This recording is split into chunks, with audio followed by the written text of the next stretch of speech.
Vale destacar que o processo é democrático e, de antemão, eu gostaria de trazer uma reflexão que chega a ser um pouco tanto quanto assustador.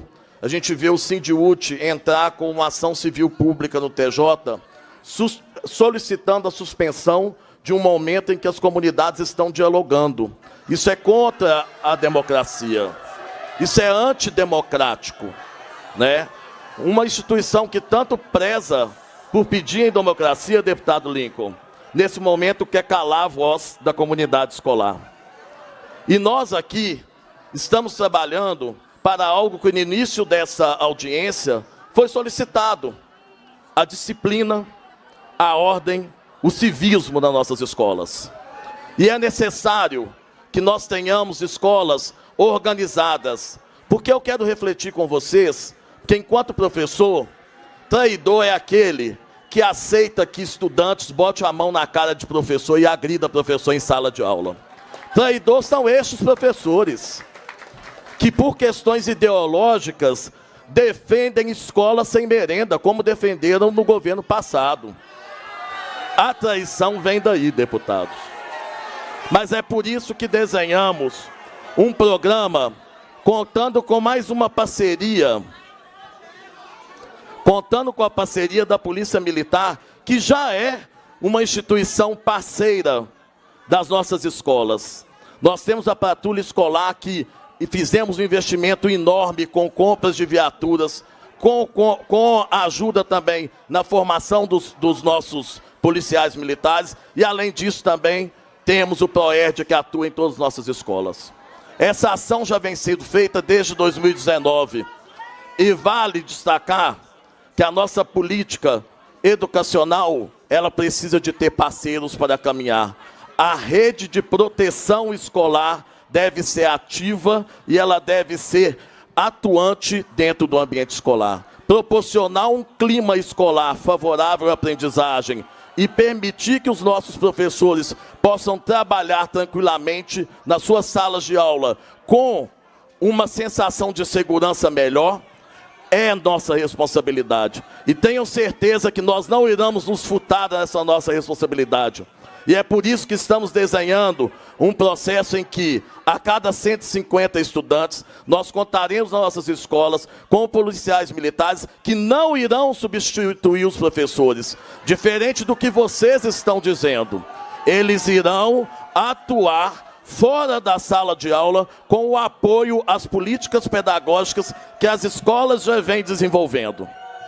Então, inicialmente, nós vamos fazer uma apresentação técnica conduzida pela nossa subsecretária Kellen, e podem ter certeza, uma educação de verdade não tem medo de polícia. Quem tem medo de polícia é bandido.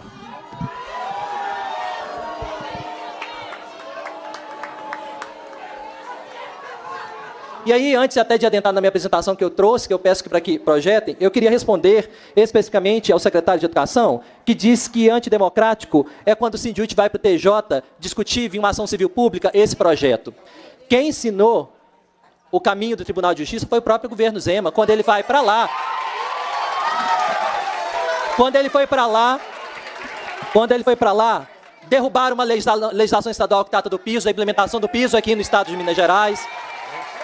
Quando ele foi para lá, derrubaram o reajuste que foi votado de 33% por essa Assembleia Legislativa. E quando ele vai lá, toda vez, antidemocraticamente, antes até mesmo a gente implementar qualquer processo de paralisação greve na rede estadual, pedir a ilegalidade e a abusividade da greve. Isso é antidemocrático. Porque não haveria greve no estado de Minas Gerais pelos trabalhadores de educação se houvesse negociação efetiva da nossa pauta, que está protocolada e que não há negociação efetiva. Não há resposta para a nossa pauta. Não há resposta e não há cumprimento daquelas questões que estão pedidas lá. E nós não pedimos nada só salário, não. Nós pedimos condições de trabalho. Nós pedimos redução de alunos em sala de aula, e isso ajuda a resolver o problema de disciplina. Nós pedimos lá laboratórios de informática, nós pedimos laboratório de ciências, nós pedimos mais esporte, mais cultura na escola, que é exatamente o que vai resolver o problema de violência e cultura dentro da escola. Não são os militares. E aí, na minha apresentação, como eu sou o coordenador do departamento jurídico e eu sou um dos responsáveis pela ação civil pública e tenho muito orgulho de ter ido lá propor essa ação, quero discutir alguns aspectos que a gente discutiu nesta ação. E aí nós vamos lá, pode passar. Primeira questão é que esse projeto ele não tem nenhum respaldo na Constituição.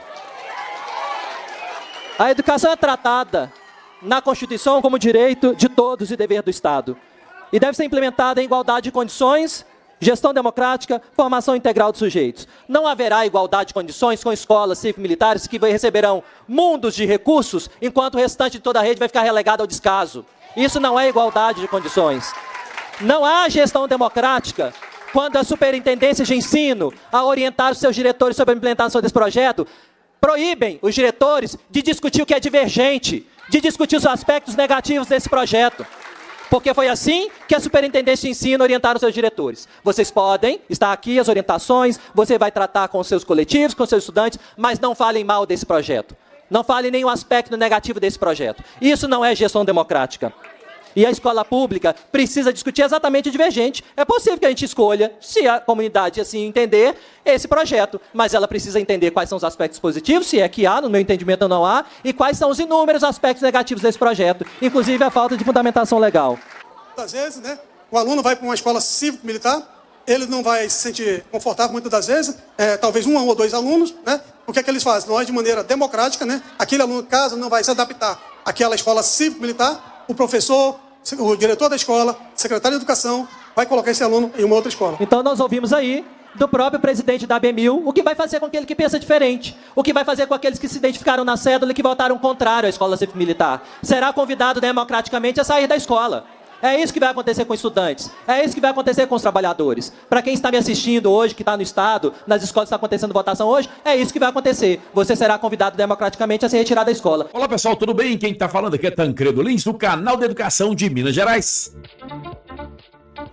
Hoje aconteceu na Assembleia Legislativa um debate lá na Comissão de Educação, Ciência e Tecnologia, tratando sobre a implantação de um programa, insisto, polêmico das escolas cívico-militares em todo o estado de Minas Gerais, para aproximadamente 720, 750 escolas da rede estadual de ensino, contemplando aí muitas superintendências regionais. Vocês estão vendo aí a imagem do Luiz Fernando, ele que é advogado do Sindiut-MG e que estava lá fazendo essa apresentação, e ele falou logo depois da fala aí do secretário de Estado de Educação, que também esteve presente e que apresentou, né, um pouco sobre esse programa de escola cívico-militar.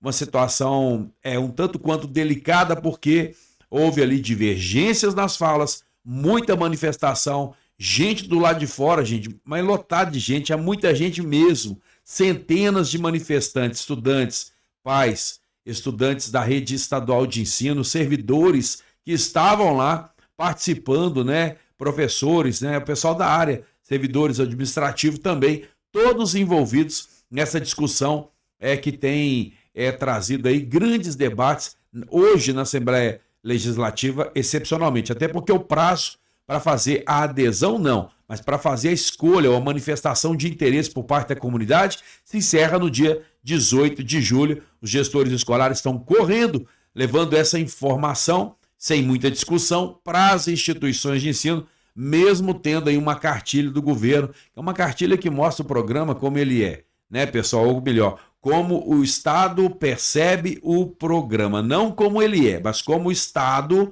vende esta imagem deste programa cívico-militar. Na verdade, não é como ele é. Como ele é quem tem que falar, como ele é quem está nas escolas, né, pelo menos essas 9 escolas que vivenciam diariamente esse programa cívico-militar, que caiu, a princípio, na graça da população, porque vivemos um Estado, né, gente, um país, um período de muita violência na sociedade. E aí, o governo quer trazer essa ideia, né, de que implantar um programa cívico-militar nas escolas vai resolver o problema da violência escolar. Então, pessoal, eu quero convidar você para assistir aqui um resuminho, porque foram 6 horas de transmissão lá da Assembleia Legislativa e que o canal de Educação colocou o vídeo completo também ao vivo, né? Só você clicar em ao vivo no canal de Educação de Minas Gerais que você vai ver lá. E teve um destaque lá, eu quero chamar a sua atenção, que é da Giovana Passa, ela é presidente da AME, que é a Associação dos Inspetores escolares, né, gente? Ela é presidente da Associação Mineira dos Inspetores Escolares. Um grande abraço para você, Giovana Paz, que num determinado momento lembrou lá do canal de educação de Minas Gerais e pediu para eu fazer um vídeo resumo, e o que eu faço aqui. Um grande abraço para você, Giovana, e apresenta a sua fala agora nesse momento, para que todos possam acompanhar. Encerro com a fala da deputada Beatriz Cerqueira. Acompanhe comigo na tela para você. Bom, de tudo que eu vi, muitas coisas que nós da AMI trouxemos, eu vou retirar. Mas, bom, vou selecionar aquelas que não foram ditas. Tancredo Lins, do canal Educação, essa é para você divulgar, viu, no seu canal. Dirijo-me especialmente aos diretores das escolas contempladas com a militarização. Parem, diretores, parem de ser excessivamente complacentes com políticas de governo que nada acrescentam para a educação. Minas Gerais vive o tempo mais sombrio da sua história da educação. É explícito o descaso do governo Zema com a educação. Eu me recordo exatamente do primeiro dia que o senhor Zema se reuniu com os diretores e inspetores na CAM, para apresentar a então secretária Júlia Santana. Sua fala foi exatamente esta, abre aspas: não tenho projeto educativo para Minas Gerais. Tenho o Unibanco e o Jovem de Futuro. E agora, fecha aspas, e agora, pelo que nos consta, desesperado para herdar o espólio político do cadáver Bolsonaro, resolve, de forma autoritária, atrair seus eleitores, impondo a escola cívico-militar. Pelo amor de Deus, diretores, honre a faculdade que vocês fizeram. E não repliquem políticas sem a devida discussão e contraditório. Sua competência, enquanto diretor, não é aderir assodadamente a qualquer política de governo. Sua competência é propor discussões e, principalmente, permitir que o contraditório aconteça no interior de uma comunidade escolar que indicou você, né? Os diretores em Minas Gerais são indicados. Eu acho que o tensionamento do qual você se sentiu desrespeitada nessa audiência é um tensionamento que ilustra o assunto. E que, portanto, a Secretaria de Estado da Educação, eu não estou entrando nem no conteúdo, a Secretaria de Estado da Educação deveria ter um zelo em não forçar uma discussão em 15 dias. E, por falar em decepções, eu não vou dizer de decepção, porque a gente decepciona quando há uma expectativa, mas eu achei muito preocupante a fala do secretário. Sua fala foi técnica, do ponto de vista daquilo que vocês construíram, a fala do secretário foi uma fala política, propondo a polarização. Eu não sei se vocês tiveram dimensão, a equipe da secretaria que está aqui. Eu não sei se vocês tiveram dimensão daquela fala. Foi o secretário de Estado, o chefe da pasta, que chamou a polarização entre aqueles que defendem a escola cívico-militar e os que defendem bandido. Eu convido todo mundo a pegar a transcrição da fala do secretário. É o chefe da pasta. Uma fala que, quando oficiais da Polícia Militar vêm aqui para terem questões relacionadas à segurança questionados em comissões, não fazem essa polarização. Eu acho que merece um ponto de alerta. Ou seja, as escolas que estão se recusando ao modelo cívico-militar por vários motivos. Por vários motivos. Não dá para saber o motivo, foi tudo tão rápido. Essas escolas, então, defendem bandido? Qual é a gravidade do chefe da pasta? A gravidade do chefe da pasta, de uma fala política, porque eu compreendi a dinâmica que vocês fizeram. Né? E compreendo que é difícil falar sobre essa tensão mesmo. E eu tentei conduzir essa audiência com respeito a todas as pessoas. Né? Mas a fala do chefe da pasta é uma fala que merece para a Defensoria Pública e para o Ministério Público. E eu vou fazer isso, porque é um ponto de preocupação. Quando os deputados que vieram aqui chamam a polarização ou fazem, né, uma provocação, assim, da qual eu discordo, mas nós estamos no limite do combate político da Casa Legislativa. Mas o chefe da pasta, olha o que o secretário de Estado da Educação está autorizando na ponta. Os seus cargos comissionados fazerem, daqui até o dia 18. E qual vai ser o balanço daquelas superintendências que não entregarem um bom balanço de adesão? Eu queria chamar a atenção para a gravidade da fala do secretário de Estado da Educação. Assim, eu já estive com o secretário vários momentos, né, pensamos diferentes, temos nossas posições, mas essa fala do secretário ela foi grave. Foi ela que polarizou entre aqueles que defendem a escola cívico-militar e os que defendem bandido. Sim, né? Eu achei de uma gravidade que merece um ponto de alerta.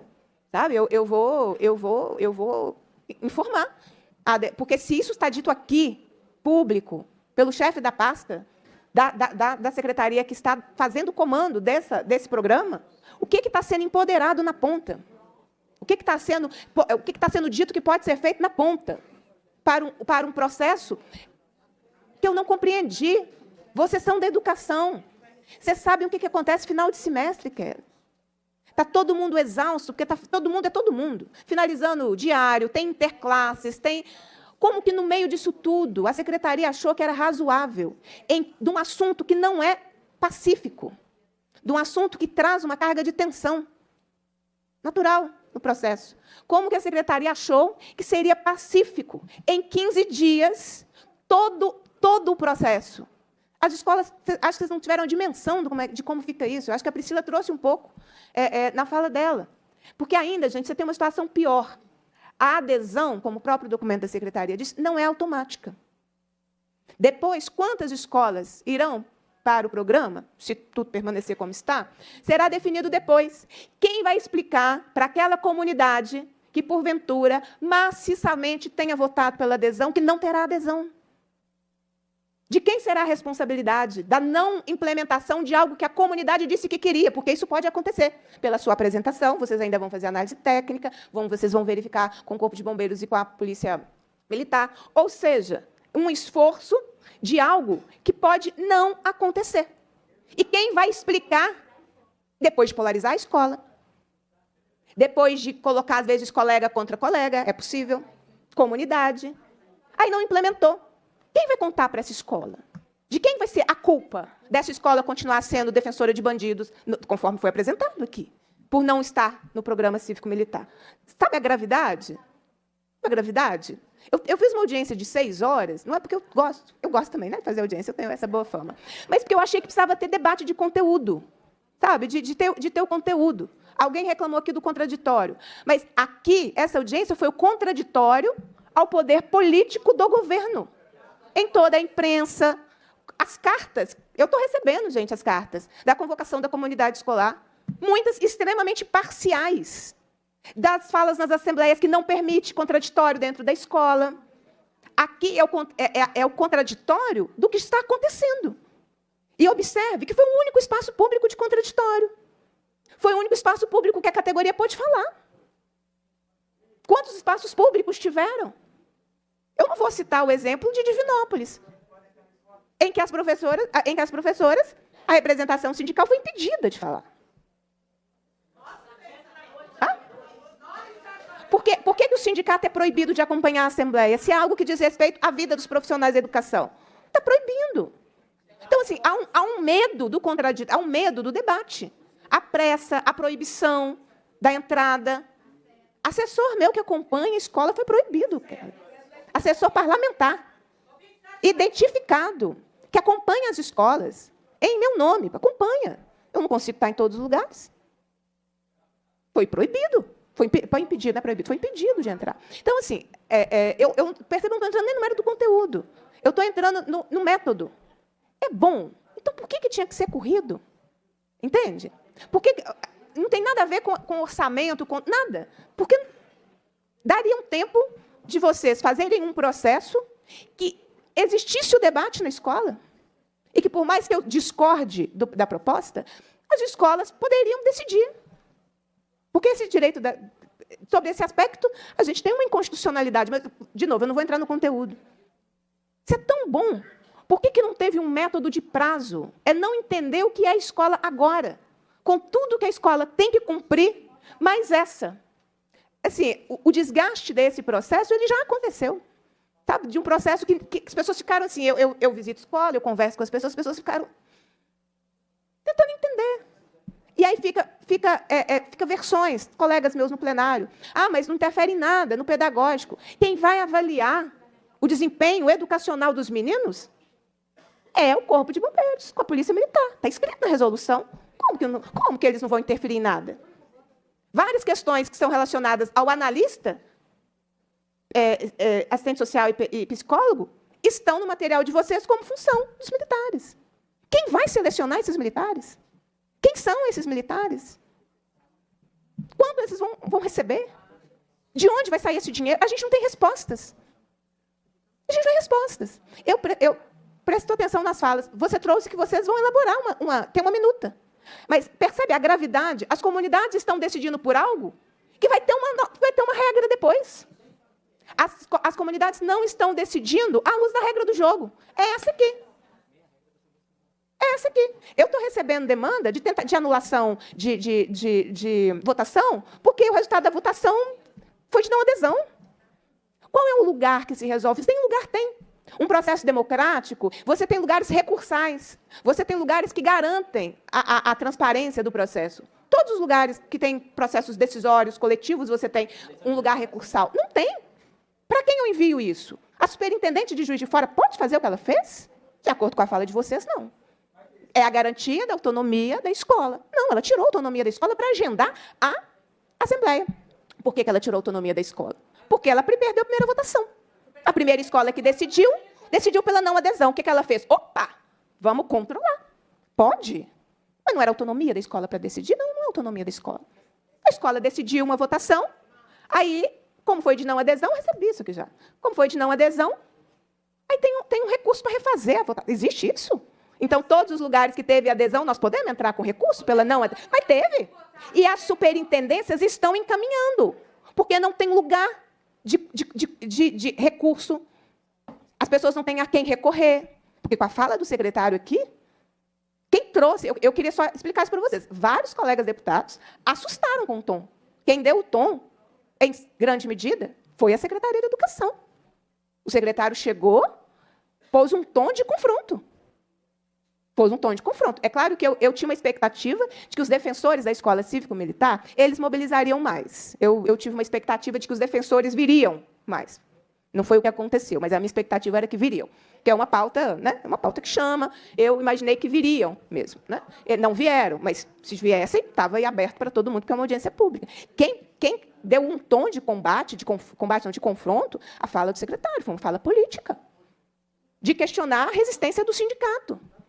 A avaliação do sindicato, além da ilegalidade, além da competência privativa, vai entrar nas funções dos professores, das especialistas. Quantas reuniões o governo fez com o Sindiúte? Ou com o Sindesp? Ou com a AMI? Tá, então, assim, é muito preocupante esse processo. Então, assim, eu não sei qual vai ser eu não sei nem para onde encaminhar, né, as demandas que eu estou recebendo, né, a respeito disso. Então, assim, é muito grave. E essa polarização de quem... Aí, faltou dizer aquilo que alguns já dizem, que a escola que não aderiu... Olha o nível em que nós estamos. E quem é profissional da educação precisa se incomodar com isso.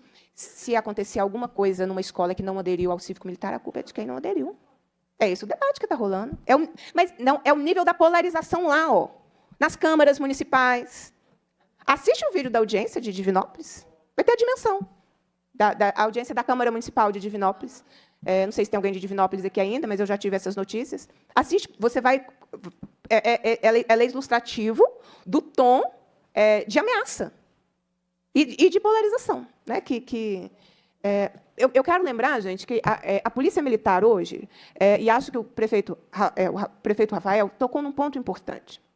Assim, a Polícia Militar hoje tem um déficit de 14 mil policiais. O que é isso? Faltam 14 mil. Quem está na ativa está trabalhando por esses 14 mil. Quase 30% de déficit. Corpo de Bombeiros tem um déficit de mais de 25%. Vamos traduzir. Faltam 2 mil bombeiros. Quem está trabalhando está suprindo, ou seja, está trabalhando mais, está adoecendo mais, está sacrificando suas famílias mais, correndo um risco ainda de uma revisão do IPSM, se eu entendi direito o que foi falado ontem durante a sabatina do presidente do IPSM, que o governo está fazendo uma revisão em relação aos valores do IPSM, que é o Instituto de Previdência dos Servidores Militares. Segurança pública está precarizada. Né? E eu queria falar na presença, mas eu falo no plenário, na presença. A segurança pública conta com o voto da esquerda aqui nas suas pautas. Conta com o trabalho da esquerda na obstrução. Ele só tem o IPSM garantido hoje porque eu obstruí. Porque o professor Cleiton obstruiu. que o deputado Dr. Jean Freire obstruiu, Lucas Lasmar obstruiu, lá na Comissão de Constituição e Justiça. Não fosse esse grito permanente, esse grito político, tinha começado a tramitar. Então, o PSM hoje, na integralidade que ele é, tem que nos agradecer também aos deputados da esquerda. Porque quando tem pauta de servidor público, eu largo o mundo, por isso que eu vou menos às cidades do que os meus colegas, e fico aqui na obstrução. E como junta eu, junta o deputado Sargento Rodrigues, junta o deputado professor Cleiton e outros colegas, de fato, a gente forma um bloco de defesa da segurança pública. Sabe quem assina a emenda da segurança pública que a gente vota no plenário autorizando reajuste? Eu. Os deputados do PCdoB, do PT, da Rede, do PV, PSOL, além de outros deputados. Mas é isso. Eu preciso encerrar, porque regimentalmente acabou o meu tempo. Mas eu queria levar-se... eu acho que a audiência cumpriu a função de abrir o debate. Com atenção, com as dificuldades, com as contradições. Mas eu queria também... por esse ponto, que, na verdade, a audiência foi o lugar da escuta do contraditório. Que esse contraditório aqui não está sendo ouvido em lugar nenhum. Em audiências em câmaras, os sindicatos não foram ouvidos. Então, muita gente não foi ouvida. Eu quero agradecer vocês, agradecer o Sindiúte pela luta, eu sei da dificuldade de uma paralisação, mas reações coletivas são muito importantes, porque todos os 3 programas começaram assim, pequenos. O Somar começou em 3 escolas. Aí a gente não deu está nas 3 escolas, não está na minha. Municipalização, começou nos anos iniciais. Eu sou dos finais, está dos iniciais. Escola cívico-militar, são as 9 escolas, eu não estou... Todas começaram assim. Aí, de repente... quando a gente... é tática. Porque criou-se um modelo, conforme o meu colega deputado defendeu aqui, que não será das 700 escolas. É outro formato, que nós também não sabemos qual é, porque não tem regra, não tem resolução, não tem lei, não tem nada. Né? Então, assim, eu queria deixar esse alerta. Todos os programas, quando eles começam, precisa ter reação coletiva. Eu quero parabenizar o Sindiúte, porque foi uma importante reação coletiva. Coletividade. É o que nos faz sobreviver.